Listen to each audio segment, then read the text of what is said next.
नमस्कार दर्शक बंधु मो वास्तुविद भागीरथी बिंधाणी और मोर वास्तु संदेश चैनल को आपको स्वागत करुच्ची।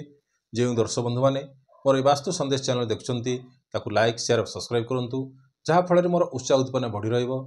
आपण सम्मुखें एपरी वास्तु ज्योतिष संबंधी तथ्य किसी उपस्थापना करुँगी। आज आम जाना शिलान्यास केबे करेंगे ना ता पूर्व गत विषय आपको कही जे जदि आपण जगटी किणुंट ता पूर्व से जगार कौन मूर्तिका परीक्षण अर्थात सॉइल टेस्ट करनियंतु। जदि से भूमिर ऊर्जा शक्ति अच्छी ताहले ताको आपण क्रय करंतु। सेही परिप्रेक्षी रे आज आम जानिबा शिलान्यास केबे करिवे किबा करिवे नाही ता आपनको मु सहज उपाय आपनको आलोकपात करिवि केमती आपण केउ दिन करिवे नाही काहेकि ना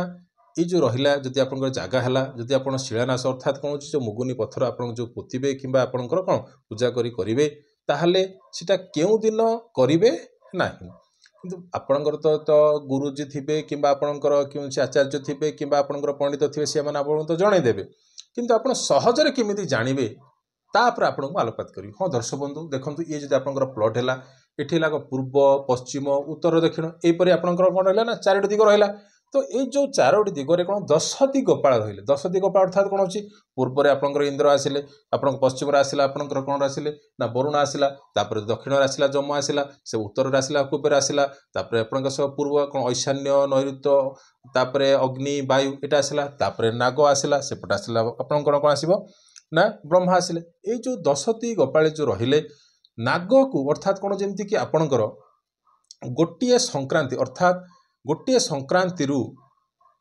सूर्य जो अलग राशि को गोचर करुच्ची से कौन संक्रांति ठार गोचर करुच्ची अलग राशि को गोचर करुच्ची सेहीपरि नाग मध्य भी कौन ना गोटे राशि अलग राशि को गोचर करुच्ची अर्थात नाग किए ना सर्प बुझी तो नाग हूँ ना कौन सर्प जमती कि राहु हूँ कौन राहु राहु माने कौन राहु जमती कुंडली रे 18 वर्ष भोग हुए सेपरि गोटे राशि रे राहु कौन ना 18 मास कौन गोचर करें गोटे मसरे 18 गोटे राशि रे 18 मास गोचर करें तो सेहीपरि यही जो रहिले 10 दिगपाल रहिले 10 दिगपाल नाग को भ्रमण करने 365 दिन नहीं था केते दिन 365 दिन नहीं था आ नाग मध्य भी टोटाल 12टी राशि को कौन भ्रमण करने 360 दिन नहीं था केते दिन नहीं था 360 दिन नहीं था अर्थात केते दिन रहिला ना 5 दिन केते दिन रहिला ना 5 दिन ये जो 5 दिन से कौन करता है सर्प कौन करता है ना शयन करता है कौन करता है ना शयन करता है सर्प कौन करता है शयन करता है जेमती कि आपण जानिथिबे जे आषाढ़ मास शुक्ल पक्ष एकादशी तिथि टारू कार्तिक मास शुक्ल पक्ष एकादशी पर्यंत कौन होता है देवता शयन करती सर्प मध्य भी 5 दिन शयन करता है आ 5 दिन रे जदि आपण शिलान्यास खोदन भूमि खनन जदि करुचंती से जगहटा जदि आपनकर कौन तार जदि सर्पर मस्तक हो किंबा पुछ हो किंबा तागर कौन मध्य भाग जदि पड़ जाउची ताहले से व्यक्तिंकर गृहकर्तांकर कौन परिशान आसीबो ना मान सम्मान ताहले आसीबो मृत्यु तुल्य कष्ट वंशनाश होबाक मध्य भी कौन पछेइबो नाही। तो सेतिपाई ये जो रहा जो 5 दिन केउ केउ नक्षत्र पड़ुची से दिन आपन को कहूँ जे प्रथम नक्षत्र आपंकर मृगशिरा नक्षत्र हाँ मृगशिरा नक्षत्र एला आसला कौन पंचम नक्षत्र तापर सप्तम नक्षत्र आसीबो किए ना पुनर्वसु नक्षत्र तापर आसीबो किए ना नवम नक्षत्र अर्थात कौन होची ना अश्लेषा नक्षत्र तापर 12 नक्षत्र अर्थात होची उत्तर फाल्गुनी नक्षत्र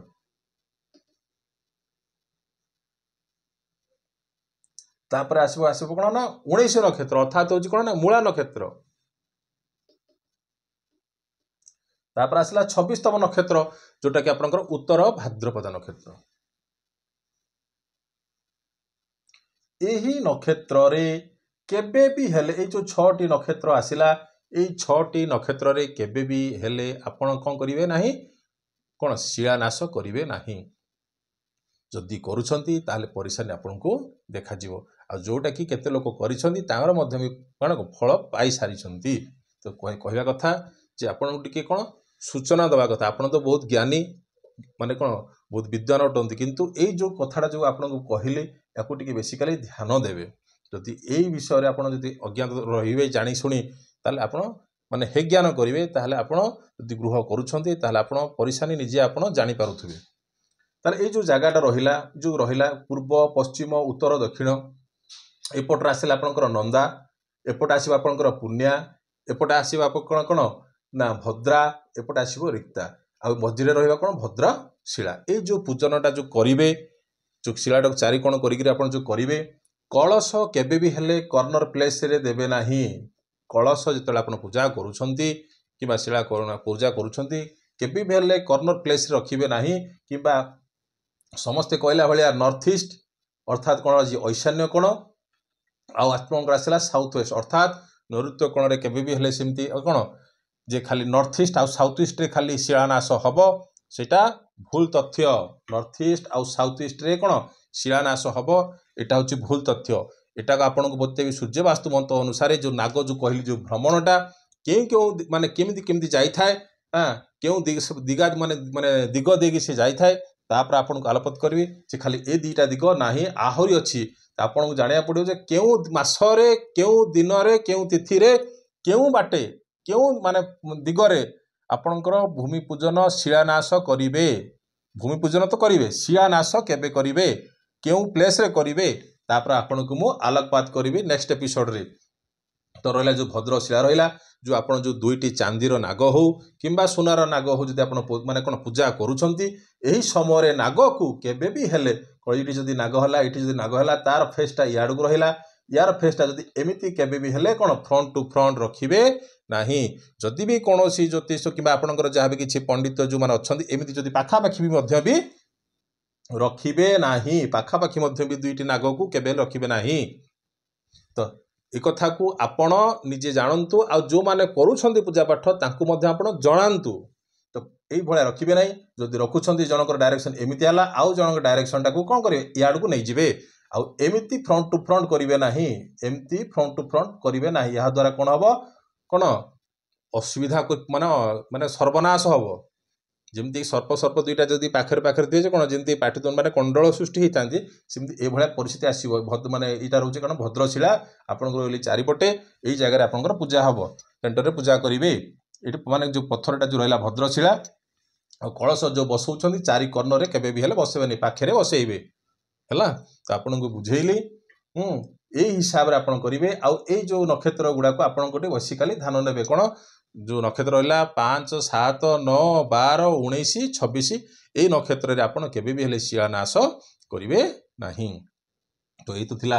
आज टॉपिक आगामी टॉपिक रे आपन बतेबी केउ दिश माने केउ दिगरे आपन कोन शिलान्यास करिवे जो मुगुनी पत्थर रहुची मुगुनी पत्थर जो पोतिबे किबा या द्वारा जो पूजा करिवे तो सहित गोटे वास्तु यंत्र मध्ये भी आपन पूजा कर देबे जा फल जा किछि परेशानी आसीबो किबा थिबो ता किछि मात्रा रे दूरीभूत हबो। तो ये तो थिला आज टॉपिक रहिली नमस्कार।